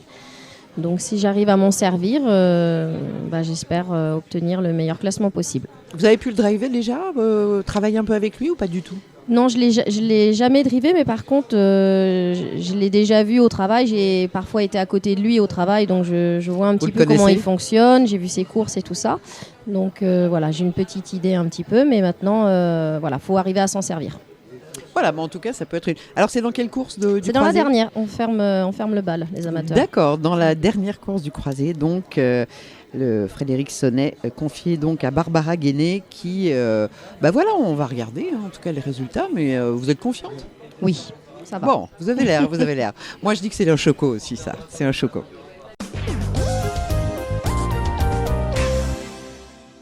Voilà, on va conclure ce Radio Balance un petit peu particulier en cette journée des droits internationaux des femmes. La semaine prochaine, toujours pas de Dominique Cordier, mais Hugo Caro qui sera aux commandes. Dominique sera, je crois, en Grande-Bretagne, on est à Cheltenham, à Cheltenham, voilà, et vous pourrez avoir des échos évidemment de Cheltenham puisqu'ils seront présents. En tout cas, Hugo Caro, on lui cède le témoin la semaine prochaine. Il me reste à remercier toutes celles qui ont participé à cette émission. Christiane Ed, qu'on remercie 1000 fois et à qui on fait de grosses bises, et elle sera bientôt en France, je vous rappelle, le 12 mai prochain aux Franciscaines à Deauville pour une conférence. Je vais remercier Barbara Guenet. Merci Barbara. Merci beaucoup Qu'est-ce pour qu'on vous dit l'invitation. pour demain? Un gros merde. C'est bon. Moi, je demande toujours ce qu'il y en a qui aiment plus ou moins, mais c'est avec un grand plaisir. On va remercier également Élise David. Qu'est-ce qu'on vous souhaite, Élise, pour vous, pour les filles en général, à la FASEC? De s'épanouir. Jolie conclusion. Merci à Christine Hautegarde également qui était avec nous pour les pronostics, pour cette incursion également dans les courses nordiques. On vous souhaite quoi à vous? Un bon week-end à Cannes-sur-Mer. Et sous la pluie. Ouais, c'est Mais ça. voilà, on vous souhaite plein de courage. Et puis, on va remercier également Sophie Clément qui est toujours avec nous au téléphone. Sophie, qu'est-ce qu'on vous souhaite à vous? Merci d'abord à vous toutes. Et ce qu'on peut me souhaiter, c'est encore de belles rencontres dans ce milieu aussi passionnant. Écoutez, je crois qu'on attend tous de faire des belles rencontres dans ce milieu. Merci à Samy Boisa. Samy, Merci. Ça n'a pas été trop dur avec uniquement des filles? Non, c'était très bien, ça change de Dominique Cordier de tous les vendredis soirs. On va quand même remercier Dominique Cordier de nous avoir laissé sa place dans Radio Balance. Et puis on remercie à tous les garçons qui sont là d'habitude. Je sais qu'ils trépignaient d'impatience. Gilles Barbarin qui voulait venir vous faire une bise, Barbara. Il aurait pu. Voilà, Gilles Curins, etc. On leur fait tous des bises, bien évidemment. Et vous les retrouverez en tout cas la semaine prochaine avec Hugues Caro. C'était l'émission Radio Balance.